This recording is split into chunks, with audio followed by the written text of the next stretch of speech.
forget to press the red subscribe button and turn on the bell image. आज से तकरीबन 2000 साल पहले मल्के रूम के शहर उफ़सूस में एक जालिम बादशाह दकियानुस की हुकूमत थी। जो शख्स बुतों की पूजा ना करता इसे कत्ल करवा देता। एक दिन ईमान वालों के कत्ल का मंजर देखने के लिए चंद नौजवान आए। अल्लाह अज़्ज़वजल ने उनकी आंखों से पर्दे हटा दिए तो उन्होंने देखा कि जिस मोमिन को भी कत्ल किया जाता फरिश्ते आसमान से उतरते और उसकी रूह को अपने साथ ले जाते। ये ईमान अफरोज मंजर देखकर वो सब नौजवान ईमान ले आए। बादशाह दकियानुस को सफ़र पर जाते हुए इस बात का इल्म हुआ तो उसने उन्हें 3 दिन की मोहलत दी कि मेरे वापस आने तक ईमान से पर जाओ वरना तुम्हें कत्ल कर दिया जाएगा। तीसरे दिन ये साहिबे ईमान नौजवान कुछ माल लेकर रात के वक्त शहर से रुखसत हो गए। रास्ते में उन्हें अपने खानदान की बकरियां चराने वाला एक चरवाहा मिला, जिसे उन्होंने अपना माजरा बयान किया और इसे भी ईमान की दावत दी। चरवाहा ने ईमान कबूल किया और उनके साथ शामिल हो गया। गार में पहुंचे और खाना खा कर सो गए। यही वजह है कि इन्हें असहाब कैफ यानी गार वाले कहा जाता है।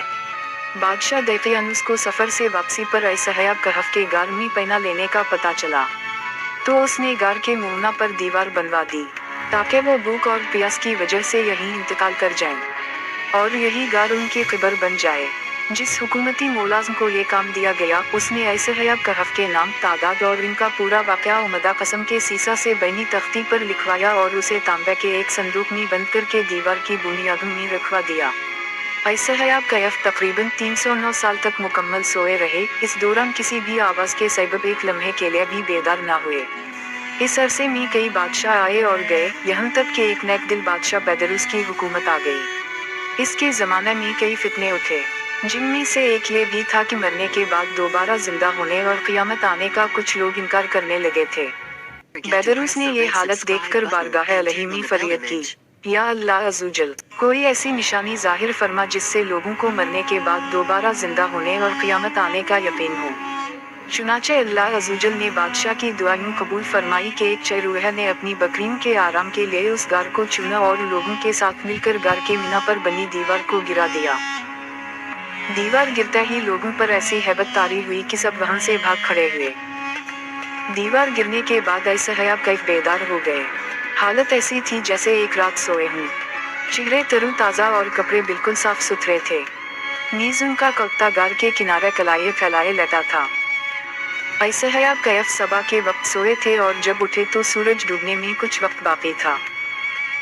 इन्होंने नमाज अदा की और अपने साथी यमलीखा को खाना लाने के लिए भेजा।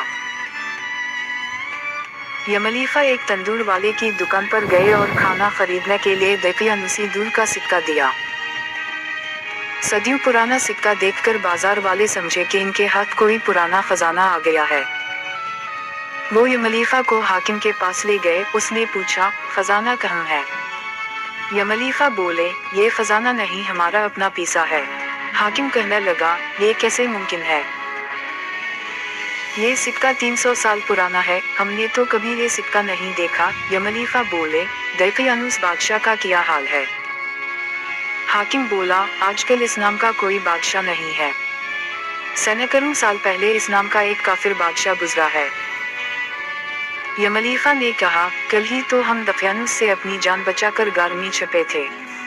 आइए मैं आपको अपने साथियों से मिलवाता हूँ। हाकिम और कई लोग गार की तरफ चल पड़े। गार में मौजूद असहाब ने जब लोगों की आवाज़ सुनी तो समझे कि यमलीखा पकड़े गए हैं और दकियानुसी फौज उन्हें भी पकड़ने आ रही है।